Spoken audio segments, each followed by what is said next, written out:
That night, I was heading home late from my office in Sudirman. My phone showed the time 11:45 p.m.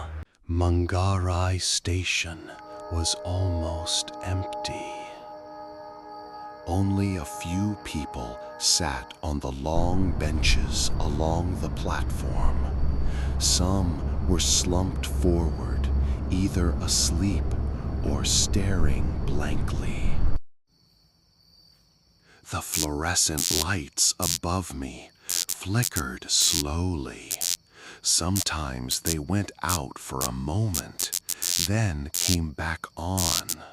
The night wind carried the scent of rusted iron sharp in my nose.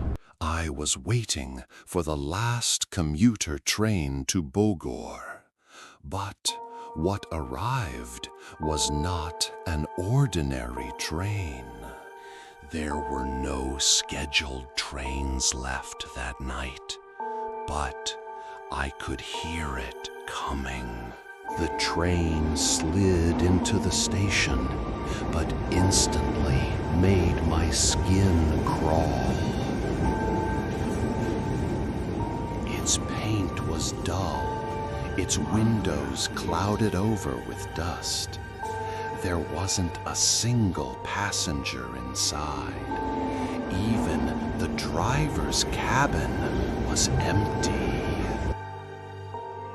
Strangely, the automatic doors opened wide, as if inviting me in. I stepped in, and the stale air hit me immediately. A burnt smell, like scorched wiring. The lights inside flickered, casting jagged shadows of the long seats across the walls. The train began moving, without announcements, without a driver's voice. I sat down, trying to calm myself, until from the front car came the sound of heavy footsteps.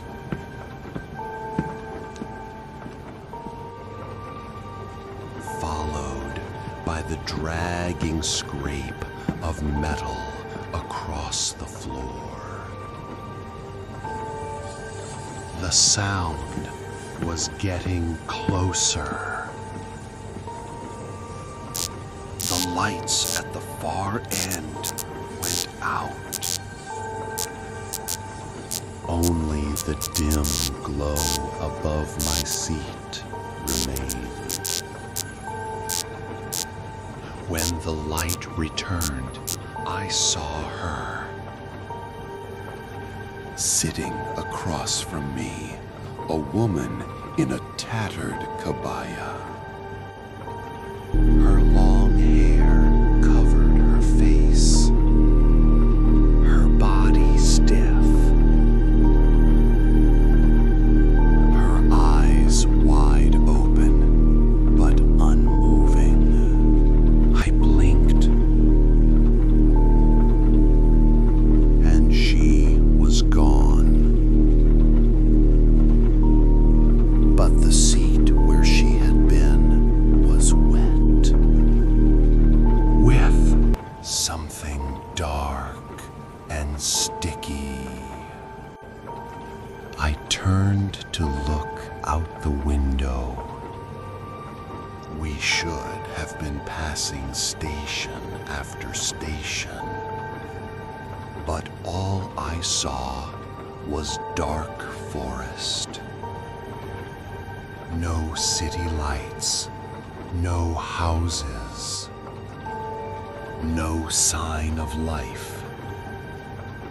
My phone had no signal. The clock on the screen frozen at midnight.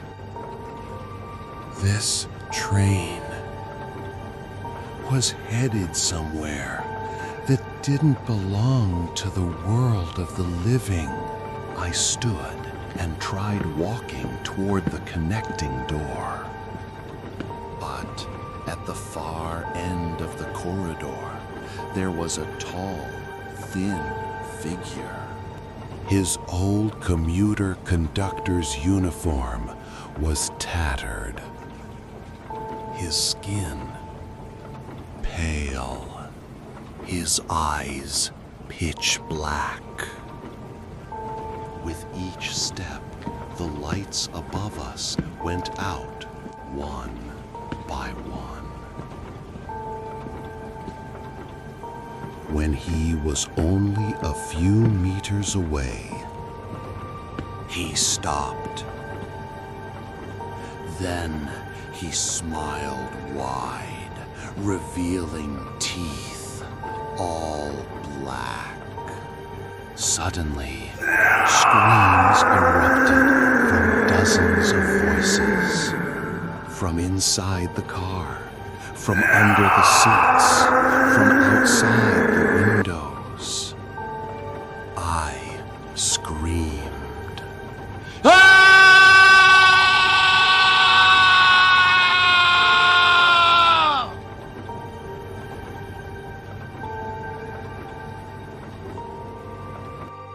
When I opened my eyes on the bench at Manggarai Station, my breathing rose.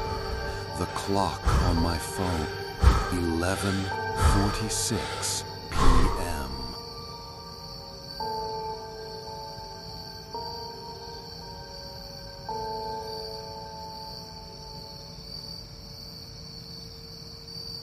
The tracks were empty, no train in sight. But in my ears, I could still hear the sound of train wheels getting